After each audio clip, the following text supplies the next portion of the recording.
Olá, bem-vindo, bem-vinda ao Power Minds Connects, o programa que tem o prazer de conectar grandes mentes, como o meu amigo Marco Stefanini, com quem, aliás, eu me conectei não faz muito tempo, né? Por uma conexão em comum, né, Marco? A Marli Parra, que nos apresentou. E prazer ter você aqui, obrigado pela presença. E eu queria que você começasse contando, em ordem alfabética, o nome das 40 empresas que vocês adquiriram recentemente, o nome dos 100 países que vocês estão e o nome dos 35 mil colaboradores do Grupo Stefanini. Vamos lá, pode começar. Obrigado pelo convite. A Magali foi uma pessoa muito próxima, né, nossa, então é uma querida, assim. Basicamente, resumindo, em termos de país, a gente serve clientes em 104 países, nós temos entidades fiscais em 46, né? E há mais ou menos uns 15 anos, dentro de um processo de transformação digital mais forte, nós também decidimos, além de ajudar os nossos clientes a se transformarem, a gente também se transformou. Então, nós fizemos vários investimentos, né, que hoje se traduzem em 7 verticais de negócios, não é? Então, a Stefanini hoje é um grupo com 7 verticais de negócios e a gente se apresenta como uma Global Tech, né? Então, é um grupo de tecnologia, obviamente, focado em acelerar os negócios para clientes. E agora, um dos vertentes, né, um dos grandes aceleradores é a famosa inteligência artificial, ou IA, ou AI em inglês. Antes da gente falar de inteligência artificial, que ainda é a bola da vez e vai continuar sendo, né, por um bom tempo, eu só ia brincar com você que vocês parecem a mulher de um amigo meu, tem compulsão por contas, né? Quando compraram 40 empresas, pô, parece que ela diz que como é que é? Todo o dinheiro dele está investido que ele compra para ela. Mas vamos lá, inteligência artificial, o que vocês estão, para que lado está caminhando o Grupo Stefanini, para que lado está caminhando o mundo, as empresas? Qual é a tua visão? Você que é um dos maiores nomes de tecnologia no Brasil, Tá, se não o obrigado. maior. Obrigado. Na verdade, assim, vamos colocar um pouco nossa trajetória com AI, depois eu vou para o global. Nós fizemos, dentro dessas aquisições que você comentou, as 40, né? Uma delas, há 14 anos atrás, era uma pequena startup de AI, né? Quando, na época, a inteligência artificial não era algo ainda cool, famoso, nada disso, né? Obviamente era outro mundo, outro tipo de motor, outro tipo de potência e tudo mais. Quando o ChatGPT lançou a sua famosa versão em novembro de 22, né? Então, aí sim, o que nós fizemos? Nós expandimos, né, soluções de inteligência artificial para todo o nosso portfólio, né? Então, pegamos todo o nosso portfólio dessas 7 verticais, que inclui tecnologia, marketing, serviços financeiros, cyber, manufatura, operações, né? E dados, e aplicamos em tudo. Então, hoje a gente a gente entende que a inteligência artificial é um grande acelerador, não é? Então, ele complementa, na minha visão, a grande transformação digital que a gente vive aí nos últimos 15 anos. Começou mais com B2C, depois se estendeu para o B2B, que é entre as empresas. Então, hoje, para nós, AI é um grande acelerador para praticamente todas as nossas ofertas. Mas você consegue dar um exemplo da coisa mais incrível que você viu a inteligência artificial fazendo por alguma empresa? Olha, esse é um ponto interessante, né? Toda transformação, ela começa mais forte, que a gente chama de B2C, na pessoa física, né? Então, claramente, quando surgiu o ChatGPT, as pessoas físicas já começaram a usar, fazer perguntas, todo mundo usa, e esse uso foi bastante disseminado. As empresas sempre têm um delay. São, obviamente, uma parte por conservadorismo, uma parte por às vezes, falta de velocidade, e as empresas são fragmentadas, e uma parte também porque são as empresas, obviamente elas não podem testar qualquer coisa, elas têm um compromisso com qualidade, compromisso com criticidade, então elas também têm um time. Mas eu diria que agora, a partir de 2000, como é que eu resumo? 2023 foi um ano de experimentação, tá? Ou mais de curiosidade para entender o que é e tal. 24 já foi um ano já onde já começaram a fazer vários projetos. 25 se começou realmente a acelerar a questão de projetos. A gente começou antes por causa da nossa história, são 15 anos com IA, então a gente já saiu mais rápido, né? Agora, a gente aqui é uma lista muito grande do que você pode agregar de valor, tanto para a sociedade civil, como para as empresas, como para pessoas físicas. Então, por exemplo, dentro da área de mídia, de marketing, te permite você reproduzir, desde te ajudar na parte de vídeo e tudo mais, você reproduzir, imagine que você tem uma campanha e você queira reproduzi-la em diferentes formatos. Antigamente se fazia na mão, hoje você faz com IA numa velocidade muito maior, não é? Então, nós mesmos fizemos o nosso kickoff, que é o evento global que nós fazemos todo início de ano, que é o lançamento do ano. Fizemos um vídeo inteirinho da Stefanini, inteirinho por inteligência artificial. Então, você vai numa linha dessa, depois você vai para uma linha que está muito famoso, muito forte, muito foco das, que a gente chama de LLM, né? A ChatGPT é um LLM, que hoje tem vários, né? Que é a parte de desenvolver software. Então, o desenvolvimento de software hoje te permite, se você quer desenvolver um sistema relativamente simples, você sabendo o que você quer, você chega até a ponto de desenvolver um sistema simples sem saber codificar, né? Mas, em geral, nos grandes sistemas, te permite um nível de produtividade enorme, né? Vamos para a linha de industrial, na área de manufatura.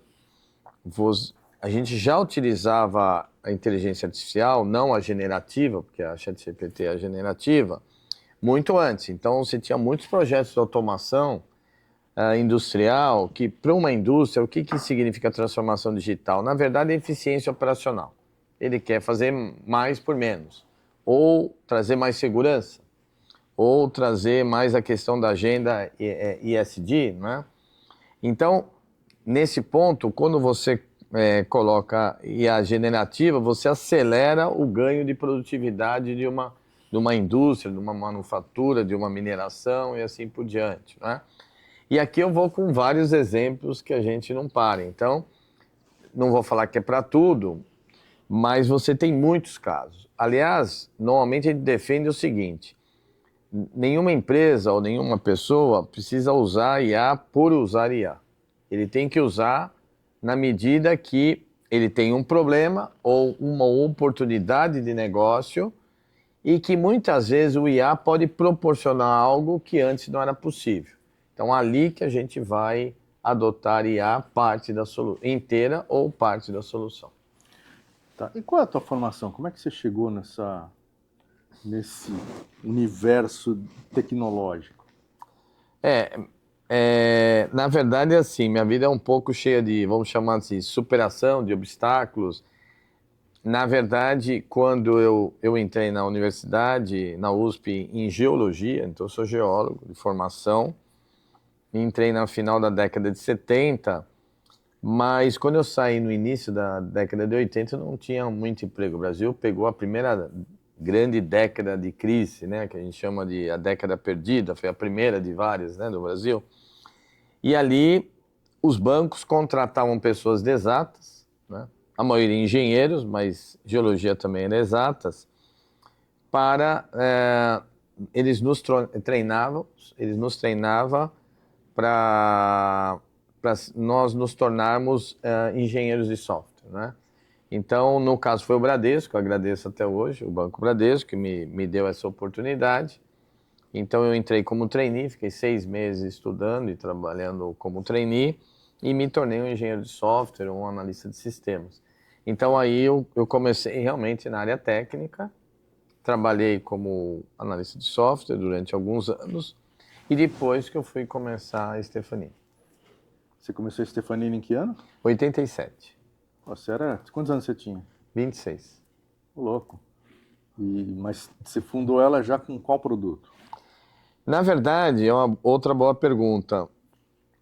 Eu comecei como serviço, né? Porque quando você vai desenvolver um produto, imagine que você vai desenvolver um software para vender no mercado como produto.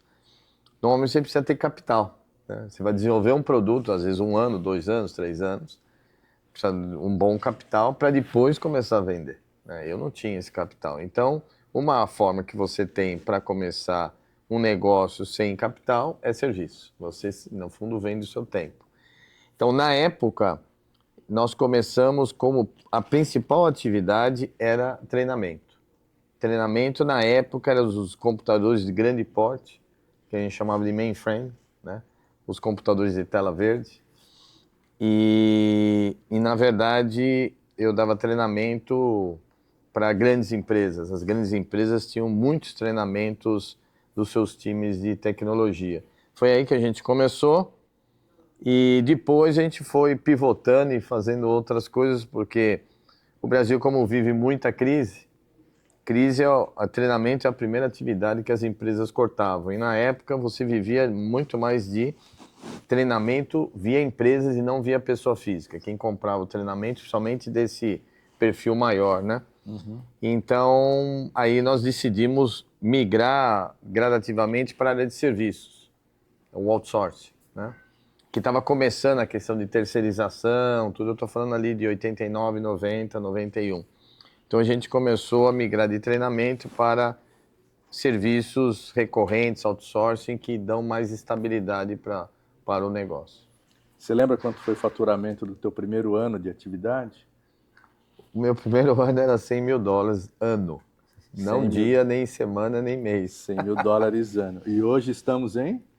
Hoje nós estamos em torno de, essa previsão para esse ano de 2026 é mais de 9 bi de reais. 9 bi de Dá reais. 1,7, 1,75 Cresceu um pouquinho, bi né? de De lá para dólares. cá. Que beleza. E você nasceu onde? Você é de São Paulo, né? Sou, Que bairro? Eu sempre fui da Zona Oeste, então Alto da Lapa, Alto de Pinheiros, fui daquela região, sempre Serra morei. Corá, Areto. Isso, exatamente, Cemitério da Lapa, depois um pouco mais para Alto de Pinheiros, então a gente sempre fala que os paulistanos são por zonas, né? Você nasce e às vezes quase morre, mas você migra, às vezes melhora de vida, mas na mesma região, né? É engraçado, você cria raiz na região. Eu sou da Zona Oeste também. Já morei na Zona Norte, mais ou menos no centro, mas você não se acha, né? Você tem que voltar ali para as origens, não tem jeito. Como se fossem várias cidades, né? É verdade. São coladas, mas... E como é que é a tua família? Você tem irmãos? Eu tenho mulheres, filhos? Meus pais, eles casaram muito jovens, eu sou o mais velho, então eles estão vivos, estão muito bem de saúde, graças a Deus. E eu sou o mais velho e eu tenho 2 irmãs, né? Seus pais já eram empreendedores? Meu pai, ele foi fazer faculdade quando eu tinha 14 anos, então uma pessoa extremamente esforçada, classe média, média baixa, e ele teve uma oportunidade de começar uma empresa, uma pequena indústria, bem pequena, quando ele era assessor contábil de várias empresas e uma dos clientes dele não estava indo bem já o negócio, era um negócio bem pequeno. E esse negócio era uma mulher que iria casar e ela queria se desfazer do negócio, o negócio também não estava muito bem. Então ele assumiu esse negócio, era uma pequena indústria. Eu diria que meu pai e minha mãe têm um certo sangue empreendedor, mas obviamente com condições, tanto de conhecimento como de condições financeiras totalmente não favoráveis, né? Mas eu acho que eles me passaram um pouco, no mínimo eles acho que até de certa maneira encorajaram esse perfil empreendedor de maneira muito sutil, né? E as irmãs faziam o quê? Minhas irmãs, a do meio, ela se formou em matemática na PUC, então sempre foi também de tecnologia. Aliás, ela é 4 anos mais nova e eu lembro que naquela situação que eu me formei e não tinha emprego, ela tinha emprego antes que eu, né? Ah, é. Então ela trabalhou em tecnologia e depois trabalhou na Stefanini durante 27 anos. Ela foi inclusive CEO da Stefanini Brasil durante, não me lembro agora, talvez quase 10 anos.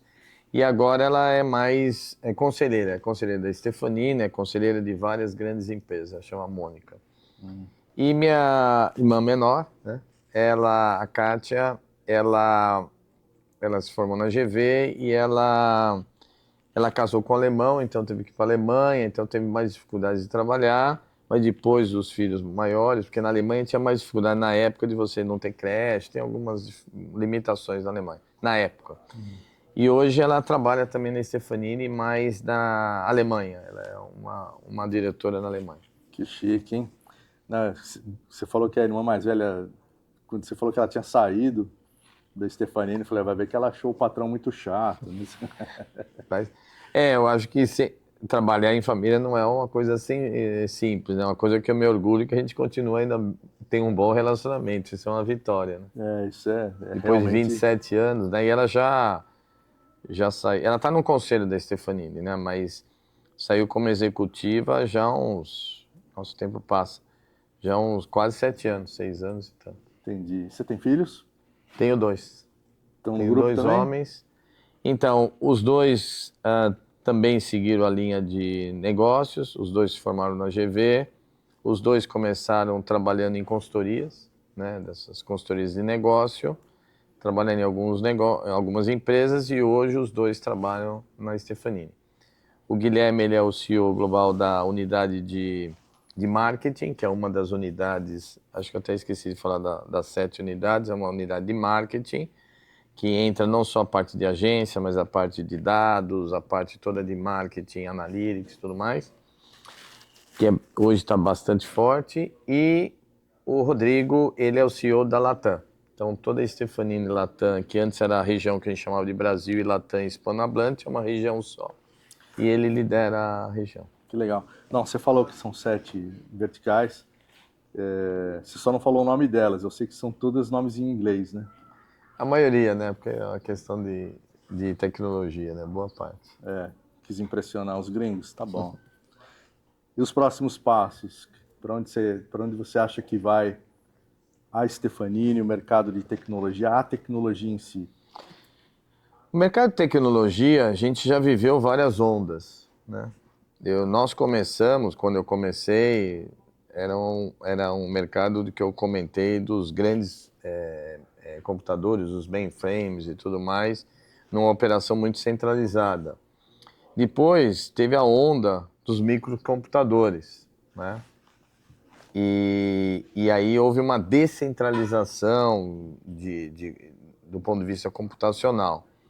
Depois nós pegamos uma onda da internet, que na prática é uma mistura dos dois. É muito interessante, porque a internet é user-friendly, assim como os computadores portáteis, o notebook e tudo mais são, né? Ou seja, permite uma interação com o usuário muito mais fácil, mas ao mesmo tempo ele permite uma centralização de todos os dados e sistemas. Então foi uma evolução fantástica, fora, obviamente, a revolução que teve do ponto de vista de negócio e da sociedade. Passamos também para a onda dos ERPs, os grandes sistemas de gestão. Antigamente você tinha grandes empresas que às vezes tinha 60, 50, 80 pessoas desenvolvendo um sistema de folha de pagamentos, que hoje você compra na banca de jornal, né? Então houve uma revolução ali muito importante, né? Depois veio a transformação digital, né? E agora IA. E o que elas têm de característica em comum é que elas vão se somando. Se você analisar o mainframe, que a gente está falando lá, de 40 anos, basicamente os grandes sistemas bancários no mundo inteiro, incluindo os grandes bancos do Brasil, ainda tem. Então você vai compondo. Então na prática você vai compondo. Assim como a inteligência artificial, eu considero um acelerador da transformação digital. Qual a diferença de todas essas ondas que eu comentei? Eu vejo 2 muito importantes, né? A primeira é que o impacto tanto da transformação digital como da inteligência artificial, é muito maior pelo fato que o movimento não é só de tecnologia, é um movimento de tecnologia com negócios. Então você está falando muito mais do modelo de negócio acelerado por tecnologia. Esse é o primeiro. E o segundo, que é a velocidade que já a transformação digital trouxe, mas com certeza com IA ainda é muito maior. Então a questão da velocidade da transformação é cada onda, essas transformações são mais rápidas. Tá, e você acha que a gente deve se preocupar mais com o avanço desenfreado da inteligência artificial ou o avanço desenfreado da desinteligência natural? Olha, eu sempre, até como empreendedor, eu procuro enxergar sempre o meio copo cheio, né? Então, eu tenho normalmente uma visão positiva das mudanças, né? E não significa que essas mudanças não tragam problemas, certo? Então, você tem uma questão, muitas vezes, de você talvez deixar, vamos chamar assim, de usar o seu cérebro para algumas coisas. Eu brinco que às vezes eu mesmo, eu tinha um ótimo senso de localização.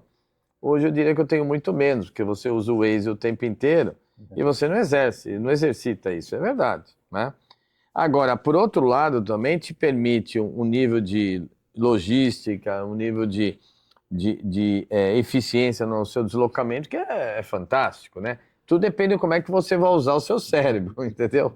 Então, fazendo essa analogia para a inteligência artificial, ela pode ser e deveria ser, e eu acredito que vai ser, na grande maioria, não em todos os casos, um upgrade seu profissional. Tanto do ponto de vista profissional, né, do trabalhador em si, como das empresas. Então, te permite que você faça um upgrade pessoal e que você, na verdade, aloque o seu tempo, sua energia e o seu cérebro para coisas mais nobres, que você faça o refinamento. Então, a combinação máquina-humana, eu gosto muito, tá? Obviamente, você vai ver certos empregos sendo ou eliminados ou muito restringidos. Isso não tenha dúvida que há. Mas vão ter outras oportunidades de emprego para as pessoas. Tem que ter um reskilling, né? Você tem que fazer um certo upgrade seu profissional do ponto de vista de conhecimento, sim, né? Mas isso faz parte da evolução humana, né? Assim como teve a Revolução Industrial, eram artesãos e hoje você dividiu os trabalhos, uma série de trabalhos que demoravam meses ou dias, você faz em minutos ou até menos. Então, esse é um pouco do perfil. Então, eu vejo como uma ferramenta de trabalho importantíssima. É mais ou menos que nem hoje, imagine você ver um analista de sistemas, um analista financeiro não saber mexer no Excel. Ele não vai arrumar um emprego e não tem o mínimo sentido, porque deu eficiência àquela pessoa. Então eu vejo mais ou menos por aí. Obviamente você tem alguns riscos, tem alguns controles que obviamente a gente vai ter que trabalhar com isso, né? Não só a gente, como a sociedade como um todo, né? Mas eu enxergo que toda mudança traz os contras e traz os prós. Eu vejo mais prós do que contras. Legal. E você se considera já uma pessoa realizada, já cumpriu sua missão na Terra, ou você já está em fase de transmitir legado, ou você ainda tem muitos bits pela frente? Eu acho que é um pouco de tudo, né? Porque, obviamente, é uma oportunidade bastante interessante a gente poder passar um pouco da nossa experiência, tanto positiva como negativa, né? Às vezes a experiência negativa é até mais importante, né? Aprender com os erros dos outros, né? Então, é uma oportunidade interessante, né? Eu vejo isso. É uma oportunidade também de sempre ter sangue novo na organização, mas ao mesmo tempo ainda tem também bastante lenha para queimar, tem bastante energia então acho que é um mix dos dois, né?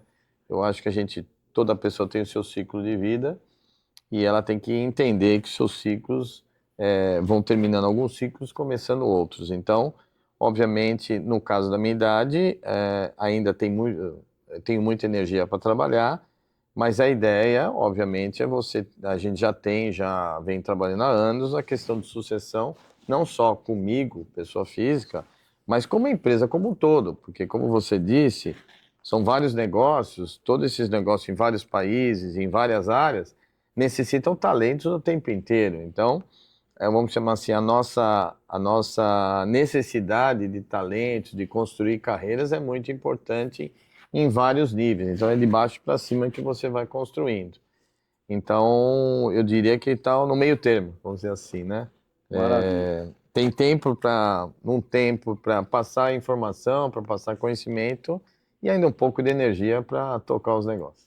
Maravilha. O Power Minds Connect reconhece o seu legado e nós vamos dar, tá aqui, nós vamos dar uma pequena homenagem, um Obrigado. agradecimento à sua presença Surpresa. aqui. Obrigado. Parabéns pela sua trajetória. Agora a gente vai para um outro bloco, um pouco mais ardido do que esse, que é a caixa preta. A gente vai abrir a caixa preta da sua mente empreendedora. Vamos lá. Vamos lá?